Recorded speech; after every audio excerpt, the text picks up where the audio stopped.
Salut, bienvenue sur cette quatrième vidéo. Je crois que ça fait au moins la 6e fois que je reprends cette vidéo parce que j'ai quelque chose d'hyper important à vous dire en fait sur cette intro et j'ai beaucoup de mal, même si j'ai toutes mes notes. Voilà, j'ai mes notes là, j'ai mes notes sur mon ordi qui est là, mais c'est pas évident à formuler en fait. Et du coup, je vais déjà commencer par me présenter pour celles et ceux qui ne me connaissent pas. Je remercie toutes celles et ceux qui me suivent déjà, qui me font des retours. Pour celles et ceux qui ne me connaissent pas, je suis Paola, je suis multi-passionnée, multi-potentielle. J'expérimente ma vie de femme à travers mes projets. Je suis coach, j'accompagne aussi les femmes qui sont dans le même cas que moi, qui ont envie d'incarner leur leadership, qui ont envie d'exploser leur plafond de verre et qui ont envie de véritablement incarner leur projet, que ce soit entrepreneurial ou artistique.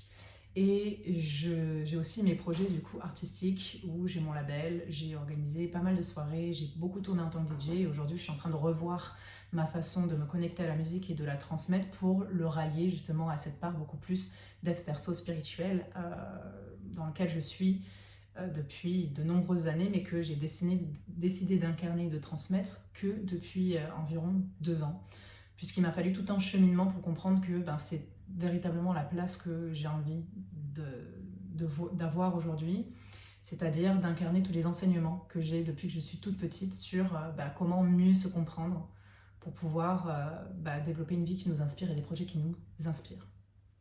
Ceci étant dit, ça m'amène à un disclaimer parce que ma dernière vidéo a apparemment fait pas mal parler et je me suis rendu compte que j'avais pas encore bien posé le cadre de cette chaîne.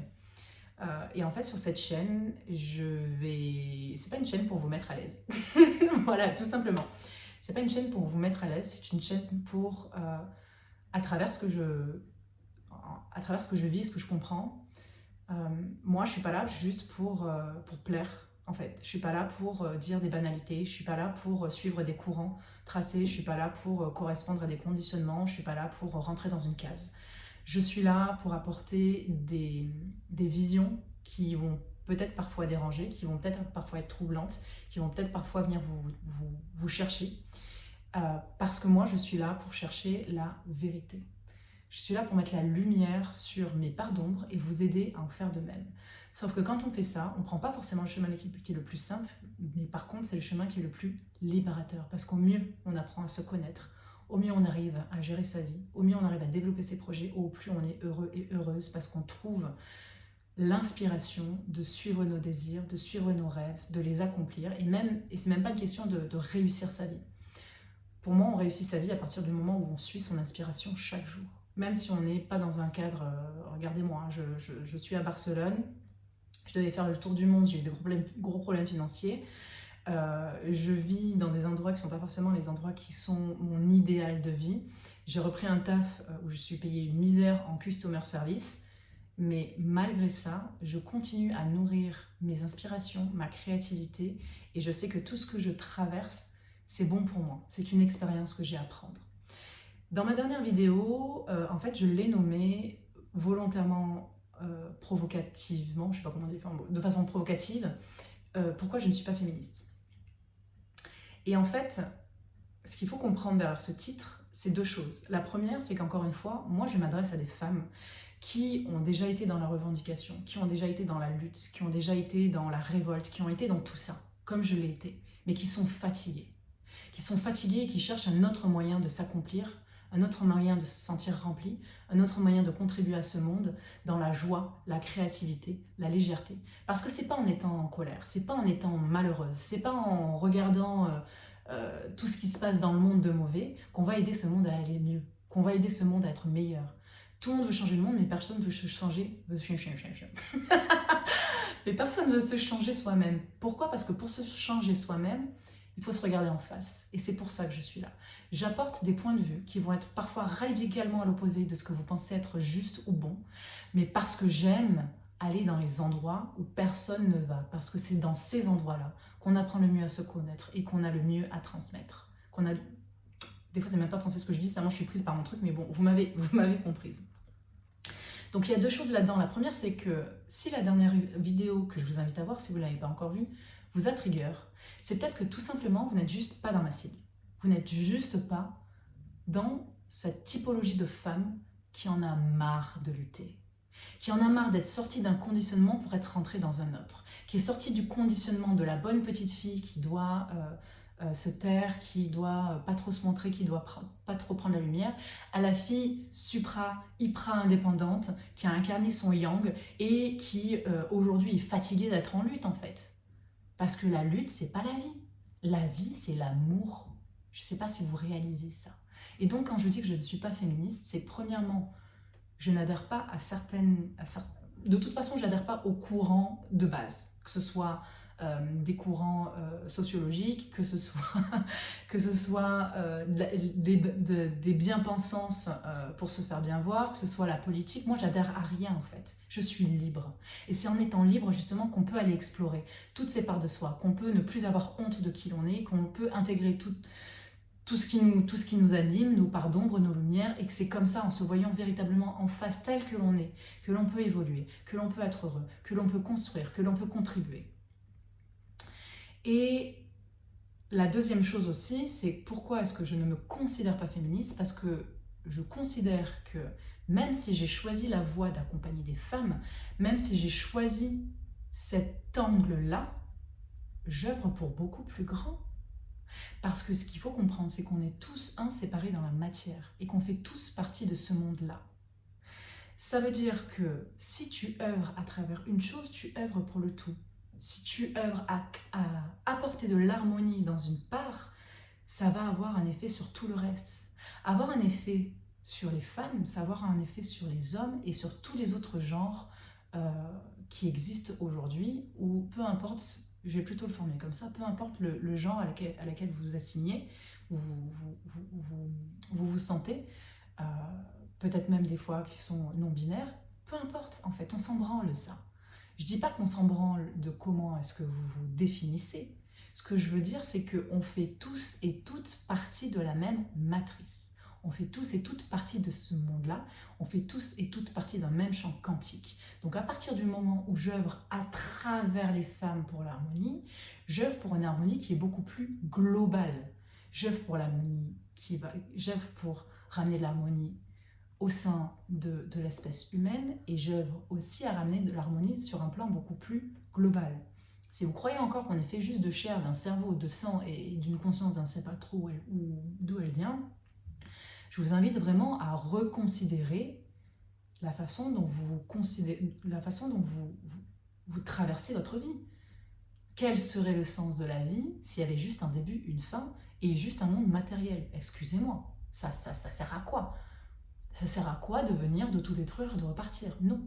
Il y a des choses, il y a des schémas de conscience, il y a des évolutions collectives derrière ça et des évolutions spirituelles sur des ordres qui sont beaucoup plus grands que nous, qui sont à l'œuvre. Et ça, je veux dire, c'est pas que des choses perchées spirituelles. La physique quantique le prouve. Intéressez-vous à la physique quantique, vous verrez que c'est la première science qui est capable de faire des ponts entre la science, celle qu'on a bien voulu acter comme science, et la spiritualité. On n'est pas ici par hasard.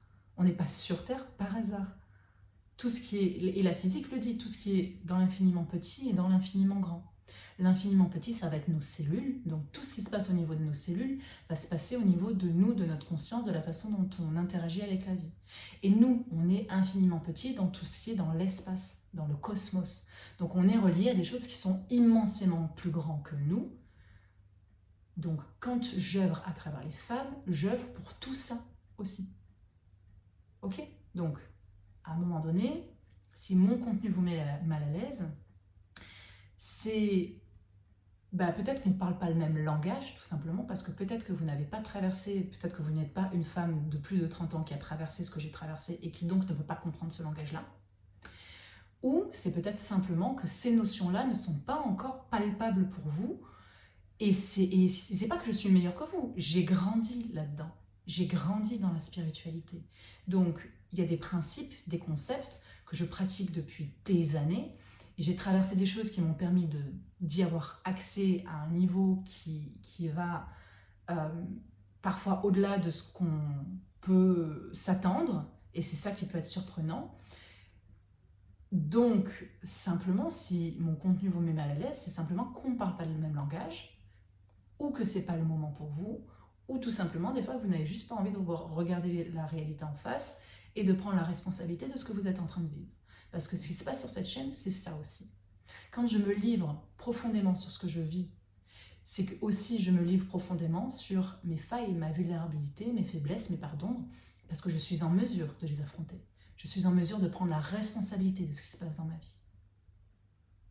Si c'est votre but et que c'est véritablement une voie d'élévation pour vous, je vous invite à rester avec moi. Si ce n'est pas le cas, juste partez, il n'y a aucun souci. Internet est un champ libre, vous êtes libre, je ne vous mets pas le couteau sur la gorge.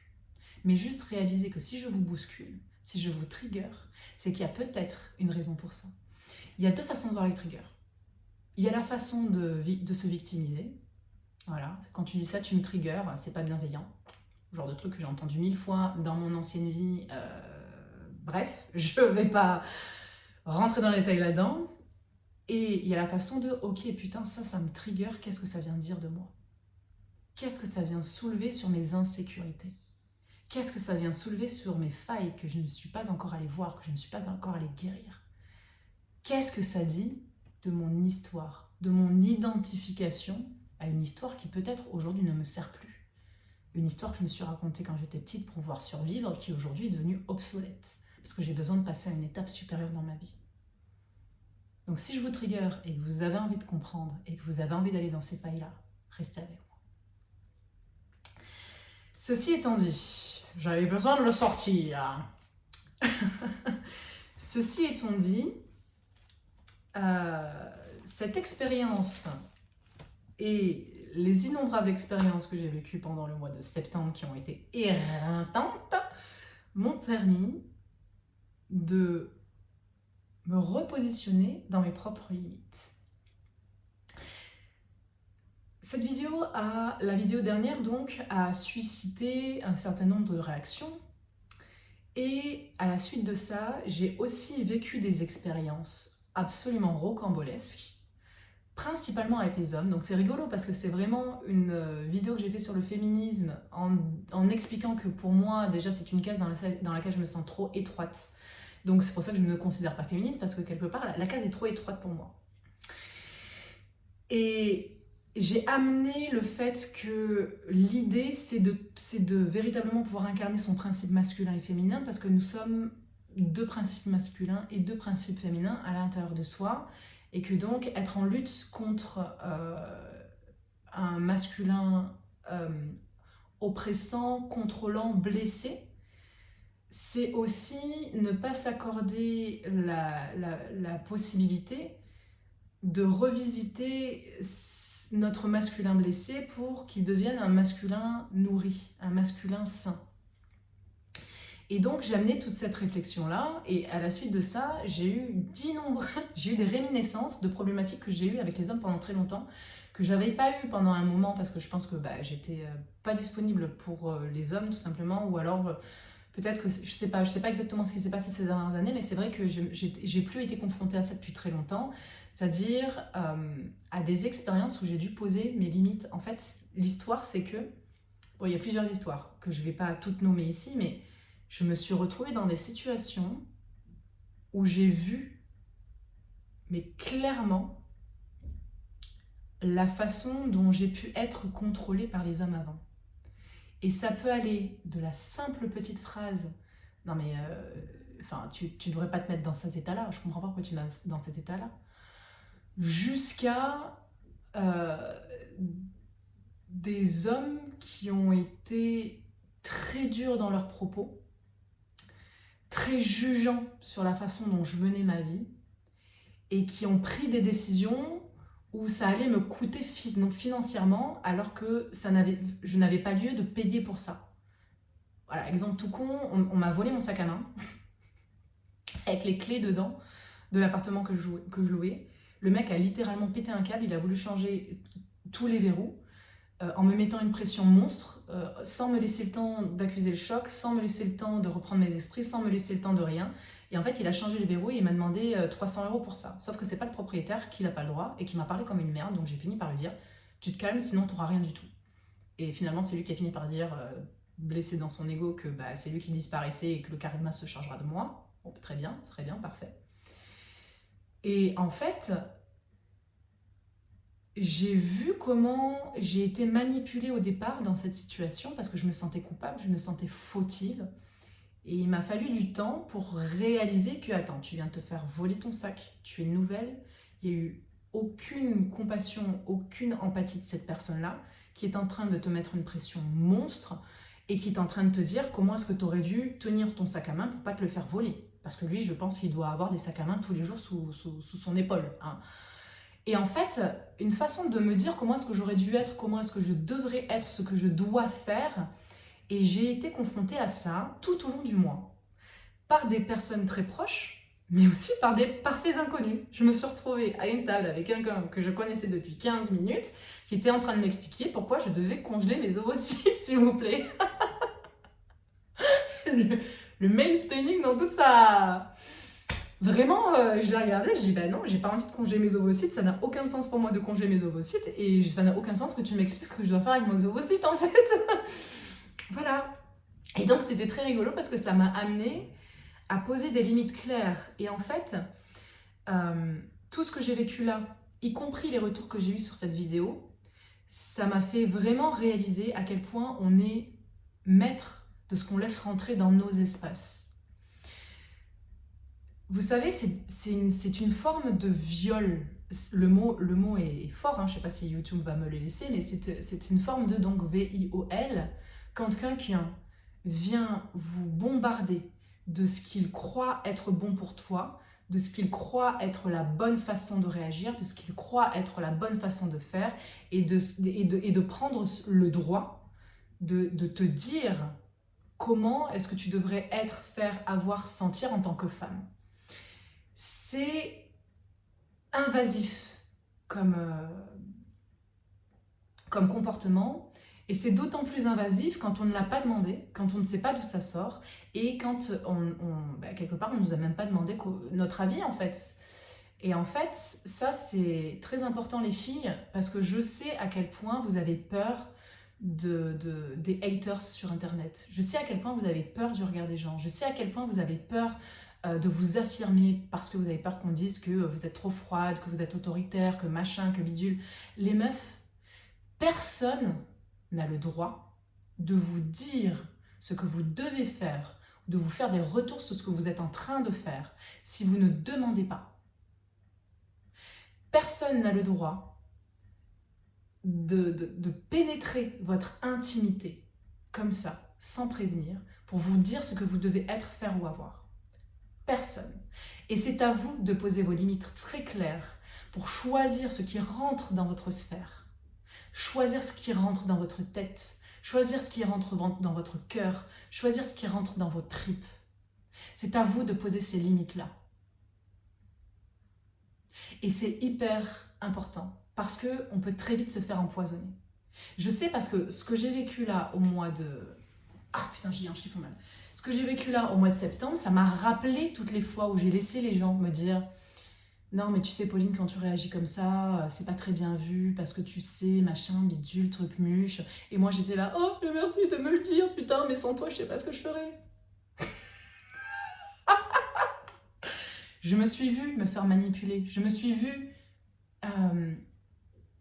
avoir tellement peur de ne pas être accueillie, acceptée, que j'autorisais les gens à me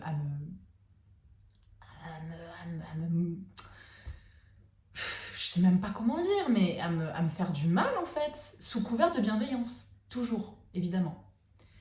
Donc c'est très important, ça c'est vraiment quelque chose que je voulais vous dire, c'est à vous de choisir ce que vous laissez rentrer dans vos sphères. C'est à vous de poser des limites quand c'est pas juste pour vous. Moi, il y a quelque chose de très clair aujourd'hui que je mets en place avec les personnes qui sont autour de moi, c'est ne venez pas me dire ce que les autres pensent de moi. Ne venez pas me dire ce que les autres disent sur moi. Ne venez même pas me dire le moindre chose qui va me faire comprendre qu'on est venu te voir pour parler de moi. Je m'en branle. Pourquoi? Parce que ça va m'atteindre et que j'ai pas besoin de ça. J'ai pas besoin de ça. J'ai pas besoin de ça. C'est déjà assez difficile d'apprendre à me faire confiance, d'apprendre à m'aimer, d'apprendre à m'accueillir tel que je suis, d'apprendre à marcher mon chemin. C'est déjà assez difficile de marcher un chemin que très peu osent, parce que faut savoir que, quand on a une vision, quand on est leader dans l'âme, quand on fait des choses qui vont qui rentrent pas dans les cases, qui vont à contre-courant, on sait qu'on n'est pas dans la norme, on sait qu'on va être regardé, on sait qu'on va être critiqué. Mais on n'a pas besoin de le savoir, en fait. On n'a pas besoin de l'entendre, on n'a pas besoin de le vivre. Donc, les meufs, ça, c'est incarner son leadership. Poser des limites. Et du coup, tout ça, et tout ce rapport aux hommes que j'ai eu là, ça m'a fait réaliser aussi à quel point il est important de réintégrer son autorité. Et ça, c'est un sujet, c'est drôle parce que... C'est drôle, non. En fait, tout ce que je vis, les femmes autour de moi le vivent aussi et mes clientes le vivent. Et ce qui est magique, c'est que à chaque fois que j'ai des enseignements et des intégrations, et du coup, ça va se manifester chez mes clientes, et comme j'ai déjà intégré l'information, je peux leur transmettre. C'est pour ça que je vous dis, on est guidé. Il y a une intelligence plus grande que nous qui nous guide. Sinon, on n'aurait pas autant de fluidité, de logique des fois dans la vie. Et si c'est pas fluide et si c'est pas logique, c'est justement qu'il y a quelque chose à comprendre. Et c'est là où je vous dis, des fois, il faut un petit peu se regarder en face et arrêter de se raconter des histoires. Tout ça m'a fait prendre conscience à quel point il est important de réintégrer, de réhabiliter son autorité intérieure. C'est-à-dire que ce n'est pas les autres qui vont faire autorité. C'est pas encore une fois la société, c'est pas encore une fois le patriarcat, c'est pas encore une fois nos copines, c'est pas encore une fois notre mère, c'est pas ces gens-là qui sont censés avoir autorité sur nous. On est grande maintenant, on est adulte. Vous savez que les femmes sortent l'adulte à peu près à 35 ans, les hommes à 45. Parenthèse refermée. J'aime bien me moquer là, je suis un petit peu moqueuse aujourd'hui. L'autorité intérieure, c'est quoi? L'autorité intérieure, c'est s'accorder le droit de savoir ce qui est bon pour nous. C'est s'accorder le droit de dire non à ce qui n'est pas bon pour nous, de dire oui à ce qui est bon pour nous. C'est s'accorder le droit de poser des limites. C'est s'accorder le droit de se challenger pour aller chercher ce qui nous inspire, ce qui nous rend véritablement heureuse. C'est s'accorder le droit de s'accorder la discipline nécessaire pour pouvoir accomplir ce qui est important pour nous. L'autorité intérieure, c'est aussi l'autorité spirituelle. L'autorité spirituelle, c'est celle où vous connaissez le chemin vers votre plus grand potentiel, où vous connaissez le chemin vers ce qui vous relie à ce qui est plus grand que vous, où vous connaissez le chemin vers comprendre la profondeur de votre être et savoir y répondre pour pouvoir la nourrir. Si je vous parle d'autorité spirituelle, c'est parce que, comme je l'ai déjà dit dans une de mes stories récemment, l'autorité spirituelle a été spoliée par les religions. À un moment donné, il y a des hommes qui se sont dit « Je suis le messager de Dieu. Je suis l'intermédiaire entre le divin et les humains. Je suis l'autorité spirituelle. » Et ça a retiré aux gens leur propre autorité spirituelle, leur propre capacité à se connecter à leurs dons, à leur force, à leur spiritualité. Ça a manipulé des peuples, ça a manipulé des vies, ça a manipulé la foi des gens. Parce que les gens se remettaient à une autorité supérieure, humaine, qui était censée incarner le divin, sauf que dans l'humain, il y a de l'ego. Et donc, quand vous vous retrouvez en face d'autorité spirituelle incarnée dans un ego, il y a forcément des dérives, c'est normal.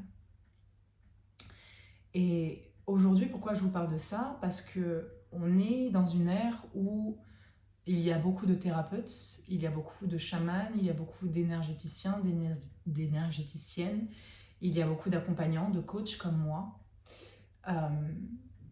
On a une vision des choses, on a des choses à vous transmettre. Mais chacun et chacune doit intégrer, incarner sa propre autorité spirituelle. C'est pas parce qu'un coach vous dit de faire une chose que vous devez le faire. Vous devez le faire si ça fait du sens pour vous véritablement. C'est pas parce qu'un chaman vous dit que ce que vous devez faire ou comprendre que c'est ce que vous devez faire ou comprendre. Il faut que vous en soyez intrinsèquement, intimement convaincu. C'est pas parce qu'un psy ou une thérapeute vous dit une chose sur vous-même qu'elle est forcément vraie. Apprenez à réincorporer votre intégrité spirituelle. Et pour ça, il va falloir apprendre à vous connaître. Il va falloir apprendre à vous aimer. Il va falloir apprendre à aimer toutes vos parts d'ombre, vos peurs, vos blessures, tout ce que vous mettez sous le tapis, généralement. Tout ce que vous ressentez, vous êtes là, ah, j'ai pas envie de sortir. Tout ça là. Allez le voir. Allez le voir. Il n'y a pas meilleure personne que vous pour vous apporter votre propre... comment dire ça ? Votre propre bienveillance, mais le vrai terme du mot, bienveillance. Il n'y a personne mieux placé que vous pour vous comprendre. Donc quand vous ressentez de la honte, quand vous ressentez de la peur, quand vous ressentez de la peine, quand vous ressentez de la colère, quand vous ressentez des choses que même pas vous n'arrivez même pas à nommer, accueillez-les pour comprendre ce qui se passe. Accueillez-les pour comprendre à quel moment est-ce que vous ne vous êtes pas respecté. À quel moment est-ce que vous ne vous êtes pas honoré. À quel moment est-ce que vous n'avez pas fait ce qu'il y avait de mieux pour vous. C'est ça l'autorité spirituelle. Oui, on a besoin d'être aidé. Oui, on a besoin d'être accompagné. C'est normal. Mais vous êtes la personne la mieux placée pour savoir ce qui se passe ici. Et donc, l'autorité spirituelle, c'est aussi celle qui dit non. Quand les gens veulent vous prendre votre énergie, quand les gens veulent vous manipuler, quand les gens veulent vous dire comment est-ce que vous devez faire pour gérer votre business, quand les gens vous disent comment est-ce que vous devez faire pour communiquer, quand les gens viennent... C'est de la vampirisation énergétique, ça. Donc soyez au clair avec vous-même sur là où est-ce que vous voulez poser vos limites. Que ce soit avec les hommes, avec les femmes, avec les inconnus, avec les gens qui sont très proches de vous. C'est extrêmement important. Parce que cette autorité-là que vous allez vous accorder à vous-même, c'est l'autorité qui va vous servir pour créer une structure fiable pour pouvoir développer vos projets. Quand vous êtes en mesure de poser des limites, vous posez des limites en fonction de la direction de ce que vous avez envie d'accomplir. Posez pas juste des limites pour dire aux autres de rester là où ils sont. Vous posez des limites pour organiser votre propre cadre, pour pouvoir être assez sereine et assez solide pour développer vos projets. C'est extrêmement important. Ok ? Ce que j'avais envie de vous partager aussi, c'est que ça y est, je sens que je suis en train de sortir du long tunnel. Vous le savez, 2025 m'a littéralement...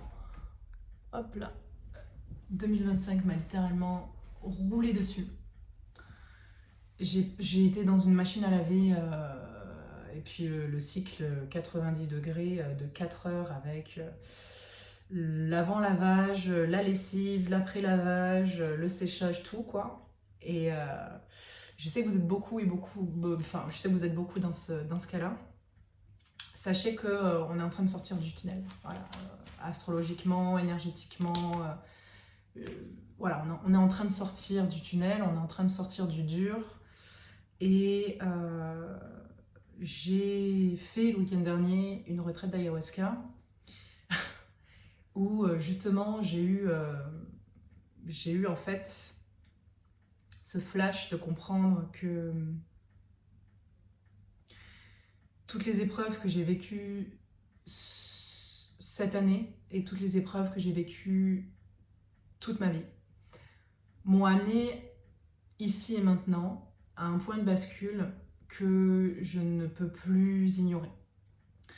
Si vous ressentez l'appel à l'intérieur de vous de quelque chose de plus grand, si vous avez l'impression qu'il y a encore un plafond de verre à exploser, Si vous avez la sensation que plus rien n'a de sens et qu'il est temps de faire ce qui vous inspire vraiment, vous allez comprendre ce dont je suis en train de parler là maintenant.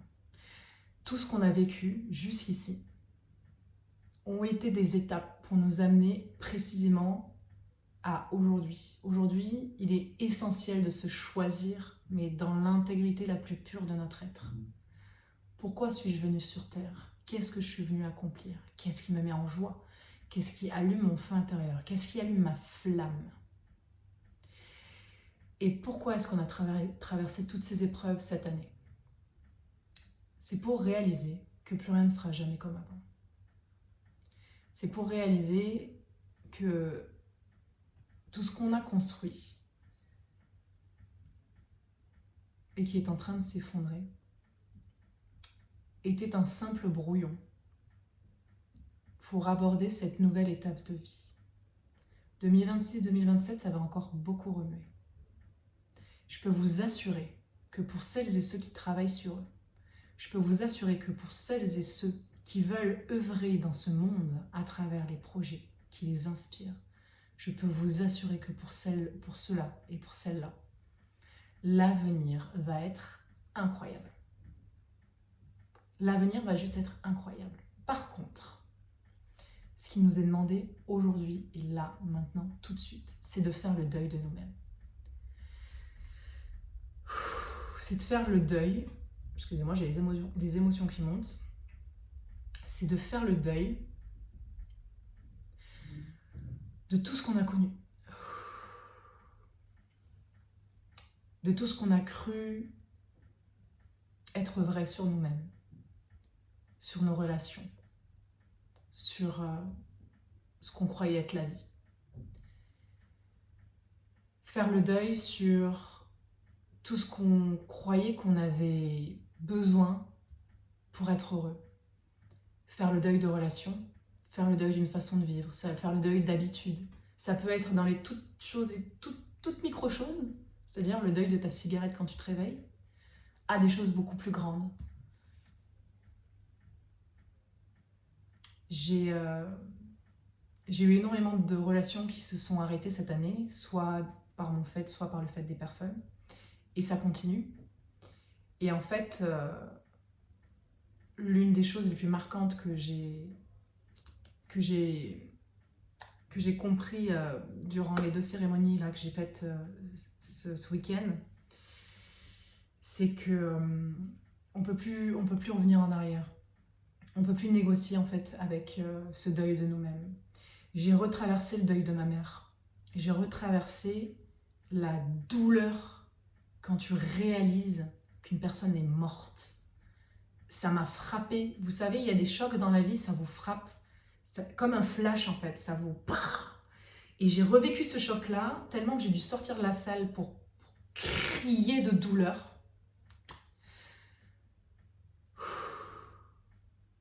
Et en fait, à ce moment-là, j'ai réalisé que j'étais encore en train de négocier avec moi-même sur ce que je devais lâcher de mon passé. J'ai réalisé que quand la mort frappe, on ne peut pas négocier. La mort, c'est la mort, c'est terminé. Et tu fais ton deuil, et tu passes à autre chose. Et en fait, en revivant le deuil de ma mère, j'ai réalisé à quel point j'étais encore en train de négocier avec des parts de moi qui se disaient « Ouais, ça, j'ai pas envie de le laisser. Ça, ouais, non, j'ai pas trop envie de... » Tu vois, cette façon d'être, je crois que j'ai encore un petit peu envie. Je peux peut-être le transformer, je peux peut-être l'arranger.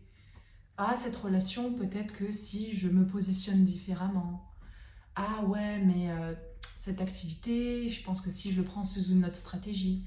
J'étais encore en train de négocier avec tout ce qui n'est plus aligné avec moi.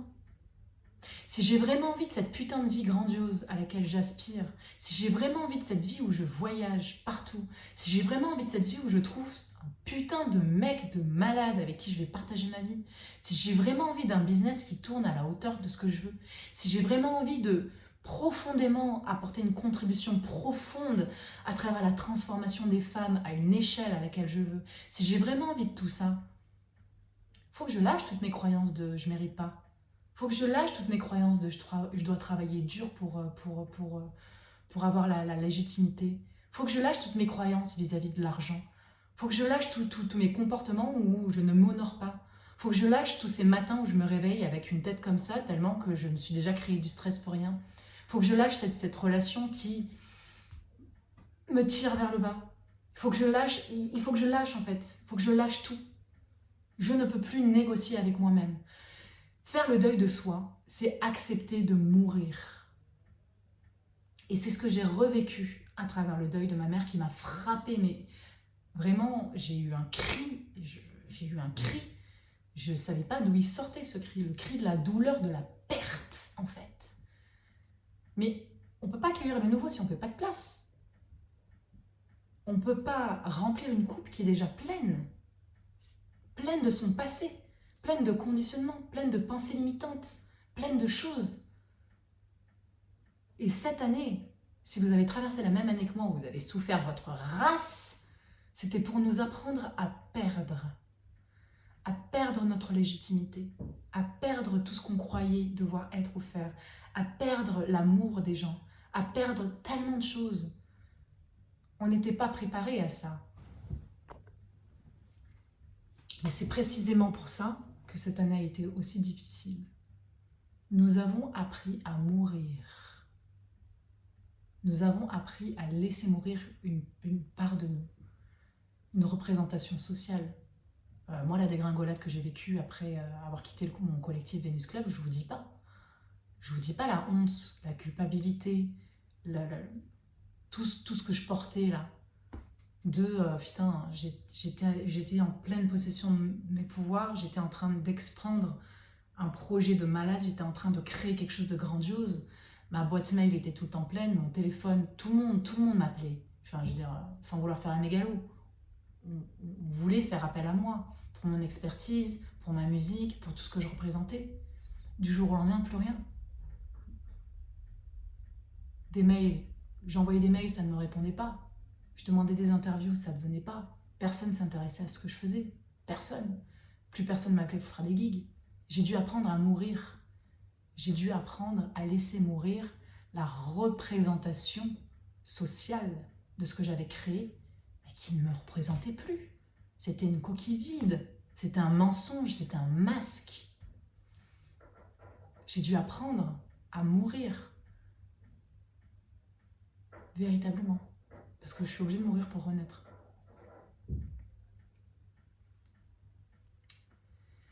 Et du coup, tout ça m'a amené à commencer à construire mes futurs projets. Et je vous l'ai déjà dit en story, j'ai envie de faire ça en public. Je vais prendre des risques, mais c'est là aussi pour vous montrer, le message que j'ai envie de montrer aussi à travers ça, c'est n'ayez pas peur de vous planter. Je regardais une interview de Haroun. Je ne sais pas si vous connaissez Haroun, l'humoriste. Et en fait, Haroun, il explique le processus de création, il est très simple. Il faut apprendre à créer beaucoup, parce qu'à la fin, il ne va rester pas grand-chose de votre spectacle. Et en créant beaucoup, on teste. On fait le rodage qu'ils appellent. Les humoristes, ils font du rodage, c'est-à-dire qu'ils vont dans les salles des petites salles de spectacle, ils voient ce qui marche, ce qui ne marche pas. Ce qui ne marche pas, soit ils enlèvent, soit ils améliorent, machin, bidule. Et donc, ils ont beaucoup de matière, et à la fin, ils ont plus rien. Mais ils prennent beat sur beat, ces gens-là. Il y a des soirs où ils font des beats complets, parce qu'ils sont en rodage. Et une fois que c'est rodé, ils font des Olympias, ils font des stades, ils font des grandes salles, ils font des grands plateaux. Mais au début, ils se plantent. C'est comme ça. Donc arrêtez d'attendre d'être parfaite pour vous lancer. Faites, vous apprendrez au passage. Vous serez rodé parce que vous ferez. Et donc, j'ai plusieurs projets qui me tiennent véritablement à cœur. J'en ai un qui va s'appeler Atmaritmo, où je condense dans une session de 3-4 heures tout ce qui m'a aidé cette année à libérer par le corps. Je suis quelqu'un qui comprend beaucoup de choses mentalement, mais la libération, elle ne vient pas quand on comprend. C'est pas juste quand on a un déclic qu'on comprend, ça passe beaucoup par le corps. Et donc, l'idée, c'est d'amener les participantes, parce que ça va être encore pour libérer l'énergie, le pouvoir féminin, donc ça va s'adresser aux femmes, d'amener ces femmes à se questionner et à aller deep, faire du deep work, du dive, sur une thématique particulière qui les relie à leur féminité, à leur pouvoir féminin, faire du journaling et ensuite pouvoir exprimer ça et le libérer par le mouvement à travers de la musique. Et donc c'est là où je vais réunir un petit peu toutes les parts de moi, c'est-à-dire l'artiste, l'entrepreneuse et la guide, puisque je vais faciliter le mouvement avec ma voix, je vais mixer toujours avec mes vinyles, et l'idée c'est d'amener les participantes à avoir de vraies libérations par le mouvement et par le corps.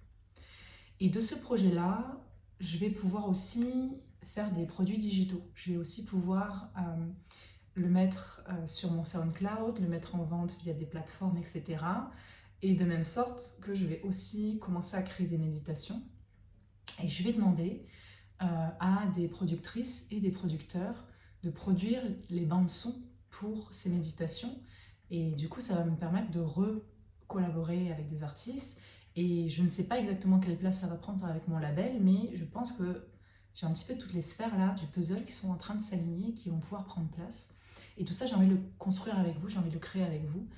J'ai envie de, comme on appelle en marketing, build in public. Build in public, ça veut dire on a une stratégie, on a une méthode, on a envie de mettre quelque chose en place, on va le documenter.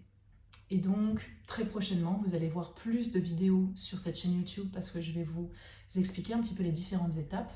Je vais aussi mettre gratuitement sur cette chaîne justement ces protocoles de libération émotionnelle par le corps, ces méditations que je vais produire et créer et co-créer avec d'autres artistes.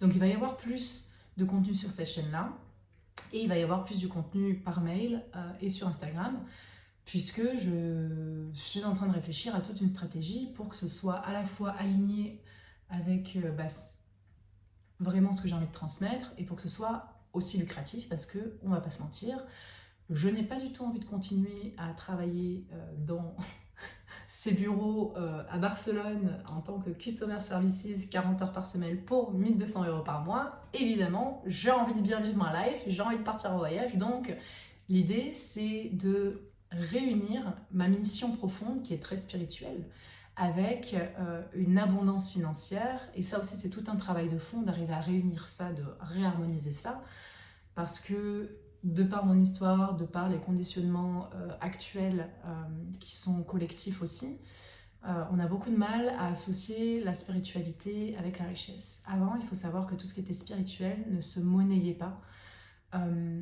Je pense qu'il y avait des contrats qui étaient valables avant qui ne le sont plus maintenant, et aujourd'hui, on a tellement besoin des coachs, des soignants, des chamans, des guérisseurs, des guérisseuses, des facilitateurs, des facilitatrices. On a tellement besoin de ça pour faire évoluer la conscience collective qu'on est obligé de faire ce chemin, de réunir le spirituel et le matériel, de réunir la richesse dans ce qu'on a à transmettre qui est un peu impalpable, immatériel, mais qui pourtant aide à construire le monde de demain. Voilà, c'était tout pour aujourd'hui. J'ai beaucoup parlé, 43 minutes. Et en même temps, j'ai l'impression que ça passait hyper vite. J'espère que vous m'aurez suivi, en tout cas, sur tout ce que j'ai à transmettre ici. Sachez que je continue les accompagnements one-to-one, donc n'hésitez pas à me contacter. J'ai toujours des clientes en cours avec qui ça se passe d'ailleurs hyper bien, et je vous remercie si vous regardez cette vidéo. Mais c'est vrai que je vais pas travailler avec beaucoup de personnes. Par contre, ça va vraiment être du travail hyper personnalisé. Voilà. Donc si vous voulez travailler avec moi, n'hésitez pas, vous avez le lien juste en bas, vous avez le lien aussi de mon Instagram. Si vous avez envie de soutenir cette chaîne, likez, commentez, partagez à quelqu'un à qui vous pensez que ce sera utile. Dans tous les cas, on se retrouve très bientôt. J'ai hâte de documenter justement tout cette nouvel élan créatif qui est en train d'arriver. Je vous embrasse très très fort, prenez soin de vous et à bientôt.